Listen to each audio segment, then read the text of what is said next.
Hi guys, I'm Roger Knowles and welcome to Always Games TV, joined by the wonderful Tom Simpson. How are you, sir? Hi. And how are you? You have seen the Bethesda conference at E3, have you not? Yeah, of course. Of course. So what we're going to do is we're going to have a little chat about some of the games that we've seen at E3. Now, there's probably going to be a lot, well, I can guarantee there's going to be a lot of games that we're not going to be talking about, just because there's the mass influx that we've had of trailers, game information, and pretty much everything.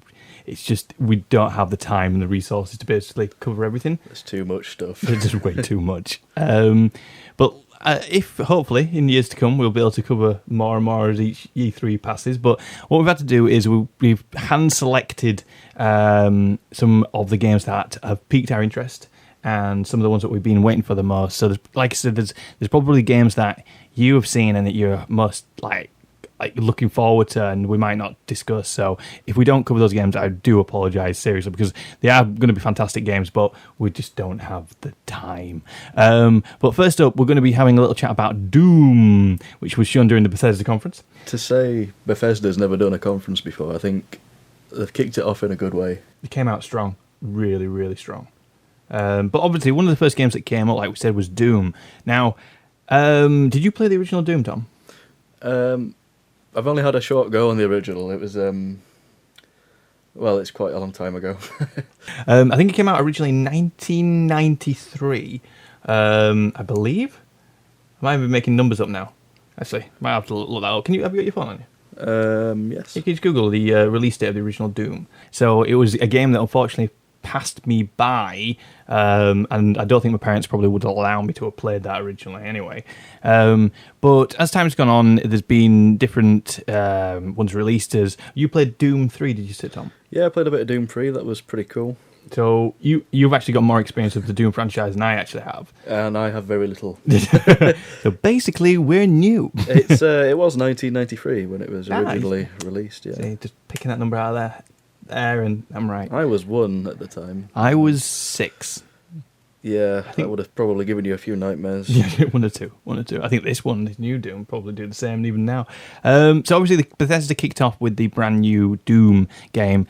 Now, we're going to be showing some of the footage as we're talking about it, and do a bit of a talk through what we find most impressive, what we like the look of, and basically what we think is absolutely badass, and probably some things that we don't quite like.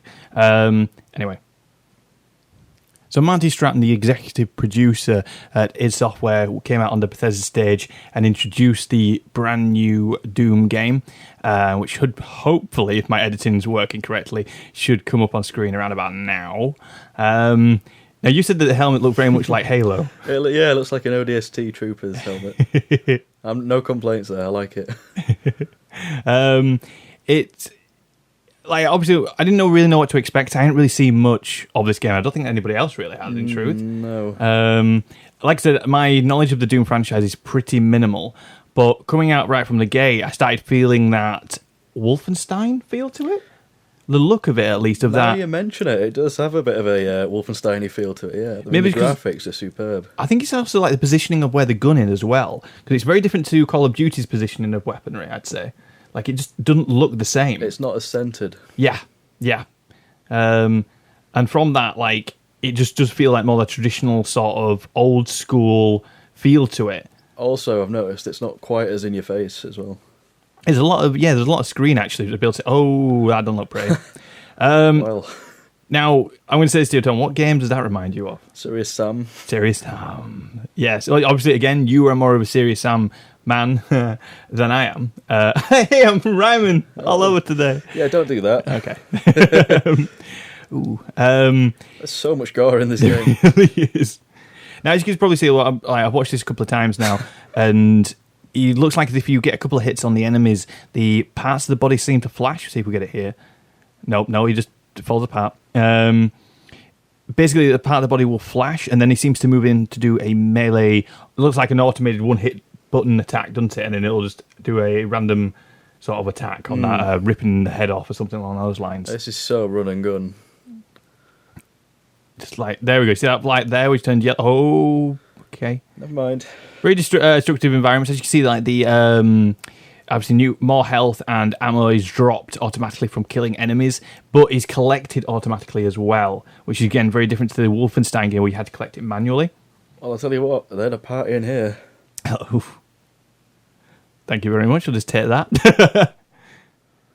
Again, that's looks like one of the main Serious Sam weapons, the double-barreled shotgun. Oh, but it's like I don't think this is going to be a very story-intensive game. It's not going to be very story-intensive, as far as I think. Anyway, like I've got a feeling it's going to be more. It knows what it is. It's going to be a run-and-gun game, and there's going to be a small linear background story there. That could be what happens, yeah. Or they could go, really heavy on the cinematics and go really deep.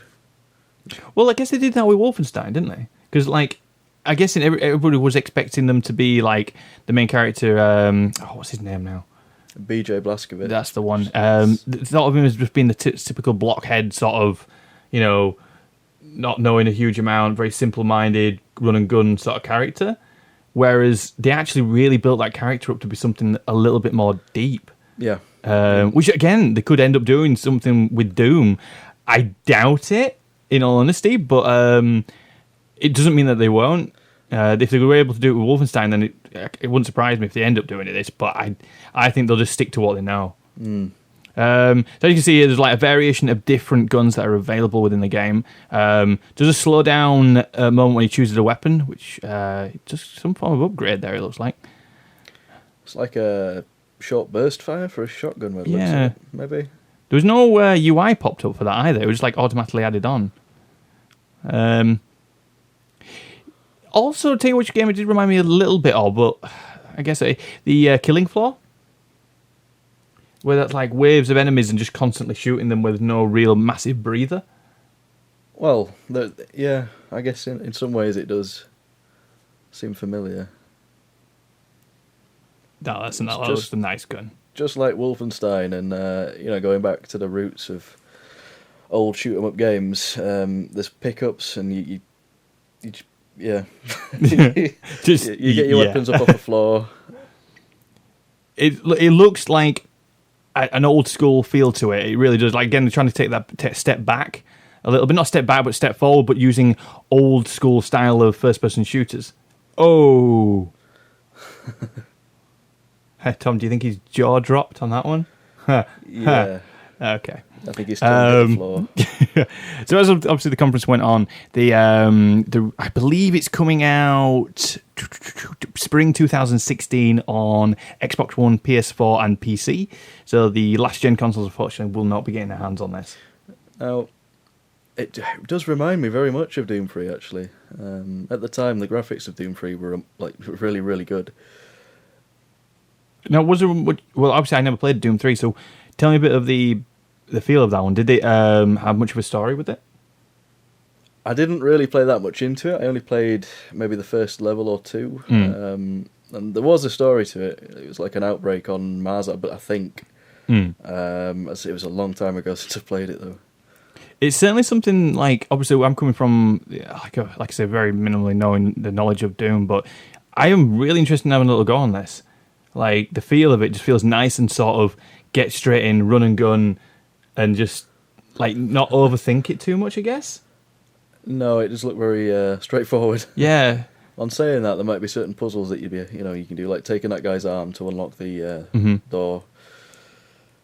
So yeah, there could be added elements like that just to help break up the game a little bit. But it just feels nice. Just if you feel basically if you had a hard day at work, you need you need a little bit of release. Get yourself on Doom. Now, I wonder, is this like Doom 3 in the fact that is it set on Mars? So far, there's not really any good way to tell. There's no actual full indication here of what it could even be. Like, is it on another planet at least, or is it like we don't really know? We don't really know the huge details of the actual backstory of what's going on, except there is some badass demons going on, or monsters, and we have now got a chainsaw. Going back to Serious Sam there. Oh. Now, yeah, I'm just going to take a moment. Do you think it's possible to overdo the gore? I don't think so. I don't know if they could. I actually start feeling sorry for the monsters now. They're like, really? No, seriously, we're coming peace. Like, no, give us a hug. But yeah, so would you be interested in picking this game up, Tom? Yeah. Admittedly, there's an awful lot coming out, so you're going to have to sort of prioritise what you want to play first and what you're going to play later. It does seem to be that case. Like, there's a lot coming out spring of next year, actually, again, a bit like what happened this year. So, yeah, I think it's going to be up against some reasonable contenders, but I don't know. I am on the fence about it. I'm interested in having a go on it, but I'd like to maybe wait and see some reviews on this first and sort of see what everybody's opinion first is on it, if you know what I mean. Yeah. I guess it's kind of taking the back seat on the game, but I don't know, like, if I'd get it right from the day of release, but it's certainly a game franchise that I'd be interested in getting into eventually. That ending was pretty sweet. Like, what an ending to an E3 stage demo, yeah. So there we go. That was the Doom trailer, which was shown off, the first Doom trailer at least, or footage that was shown on the Bethesda conference. Now, next up, we're going to have a little show of the what was called the Doom Snapmap editor. Tom, can you tell us a little bit more about it? Yeah, well, it's an in-game editor, obviously. From the looks of it, it reminds me of a cross between the Time Splitters free map editor, which is basically segments of map that makes you create the whole map, and then on the other hand, it looks like Halo Forge, where you can actually go into the map, add in items and objects and effects. Then on top of that, you've got like logic, so you can create like switches to open doors. So you put down a piece of armor, like in the video, and attach it to an enemy. You can make it so when you pick the armor up, the enemy will spawn.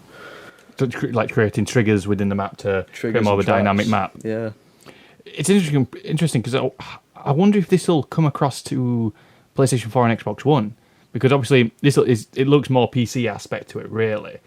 Now, whether or not this editor, it makes me wonder if this sort of editor would be available for console users. I think it will be. Yeah, because I hope so, because it'll add a hell of a lot more of a dynamic to the game, and especially be able to create your own maps, like you said, time splitters and things like that. The amount of time added onto it, just for a PlayStation 2 game, the amount of content that added that was available, and if you can add your own creativity, it creates much more of a longevity to the game. But with all the logic-based systems that they seem to have added to this, you can do some pretty cool stuff. Mm-hmm. And then finally, that the Bethesda moved on to a last bit of gameplay footage, which looked like where the monsters live, which is at hell. Something like that, yeah. I remember something like that in Doom 3, I think. Which basically just shows off a lot more of the gameplay and a lot more of the takedowns and everything along those lines. But anyway, that pretty much wraps us up for the Doom game. Please stay with us, and we'll be covering hopefully a lot more games we know a little bit more about. Like I said, I really wanted to include Doom because it's something which is a franchise that a lot of people love, but it's certainly something that I just don't play, and I'm quite interested to sort of get into it and to see how it sort of works out in the final product. So I'm certainly one I'm going to keep my eye on, and we'll hopefully be able to cover more of the releases and information on this game as it comes out. So cheers, Tom, for joining me on this video. No problem, anytime. So how do we find out more about you, Tom? You don't. You don't? No. Do you have a Twitter handle? I might. You might. It's Outcast Reaver. Outcast Reaver. I'll leave the link in the description below if you want to find out more about Tom and what he's up to on the old Twitterverse. I'm at the Geek Keeper, again in the description below. Check me out. I'm usually tweeting about Jurassic Park, which my girlfriend doesn't watch, and then I really watch and I love it. And I'll be taking her to see Jurassic World. Yeah, I'm off to see that on Sunday. Oh, yeah. Okay, I've heard mixed reviews. Oh, like Mad Max. Yeah, you saw Mad Max, didn't you? Yeah, I did. What do you think? It was okay. It was okay. I think it'll be better on a second time through, because the first time you watch it, you don't really know what's going on. And I don't know. I guess you have to be in the mood for it, because if you're not, it's not going to be that interesting for you, I don't think. Right. I might wait for that one to come out on DVD and Blu-ray. Tempted to wait. But anyway, thank you so much for watching, guys. We're waffling on about movies now. Don't forget to follow us on Twitter, which is Always Games TV. Like us on our Facebook page, subscribe, like, and do all the good stuff. Thanks so much, guys. We'll see you in the next E3 video. Thanks, guys. Bye.